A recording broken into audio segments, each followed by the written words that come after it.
நிறைய விஷயங்களை கற்றுக்குறோம், நிறையா புத்தகங்கள் படிக்கிறோம், நிறையா டெக்னாலஜிஸ் பற்றி தெரிஞ்சு வச்சுருக்கோம். ஆனால் பேசிக்கான ஒரு விஷயம், நம்ம லைஃப்பை எப்படி நம்மளுடைய கண்ட்ரோலில் வச்சுக்கிறது அப்படின்ற விஷயம் நமக்கு தெரியறதில்ல. நிறைய நேரங்களில் எல்லாமே என்னை மீறி தான் நடக்குதுன்ற ஒரு எண்ணம் தான் நமக்கு இருக்கே தவிர, எல்லாமே நம்ம எண்ணங்கள் தான், நம்ம தான் கண்ட்ரோல் பண்ணுறோம் அப்படிங்கிற அந்த தாட் நமக்கு வரதே இல்லை.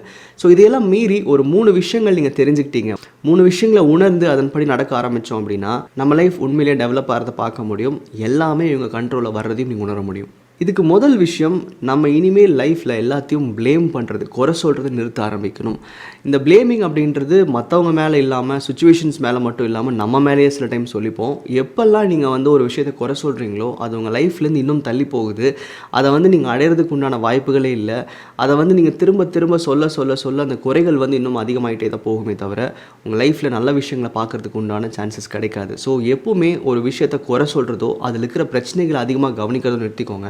இது நிறுத்த நிறுத்த உங்களுக்கு அந்த ப்ராக்டிஸும் கான்ஷியஸ்க்கு வர ஆரம்பிக்கும். நம்ம நன்றி எழுதும்போது ஒரு நிறைகளை சொல்லி நம்ம நன்றி எழுதுகிறோம் அப்படின்னா, அப்போ குறைகள் சொல்லும்போது அதுக்கு அப்படியே ஆப்போசிட்டான பலன்கள் தான் நம்ம அனுபவிக்கிறோம். என்ன தான் நேர்மறையாக நம்ம நினைக்கிறோன்னு சொன்னால் கூட அப்பப்போ சொல்கிற நம்ம சில கம்ப்ளைண்ட்ஸ் அப்படின்றது நம்ம லைஃப்பில் அடுத்தடுத்த படிகளை தாண்டி போகிறதுக்கு தடையாக இருக்கும். நல்லா கவனித்து பாருங்களேன், நீங்கள் இப்போ இதெல்லாம் லைஃப்பில் தடையாக இருக்குன்னு சொல்கிறீங்களோ அது மேலே நீங்கள் அவ்வளோ கம்ப்ளைண்ட்ஸ் வச்சுருப்பீங்க, அதை ப்ளேம் பண்ணிட்டே இருப்பீங்க, குறை சொல்லிட்டே இருப்பீங்க.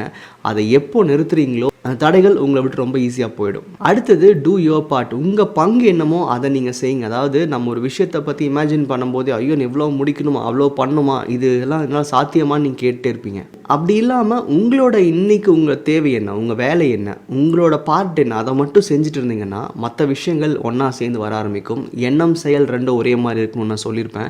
ஸோ எண்ணம் நமக்கு எப்போவுமே சரியாக தான் இருக்குது, என்ன வேணுன்றதை நம்ம யோசிக்கிறோம். ஆனால் அதை செயலாக்குறது தான் நமக்கு நிறையா பிரச்சனைகள் இருக்குது. செயலாக்கும் போது தான் உங்களால் ரிசல்ட்ஸை கொஞ்சம் கொஞ்சமாக பார்க்க முடியும். இன்றைக்கி நம்ம மலைப்பாக பார்க்குற ஒரு விஷயம் ஒரு வருஷம் 2 வருஷத்தில் நமக்கு ரொம்ப ஈஸியாக கிடச்சிரும் அப்படின்றதான் உண்மை. ஸோ அதுக்கு உங்களோட இன்றைக்கி என்ன பங்கோ அதை சரியாக செய்யுங்க.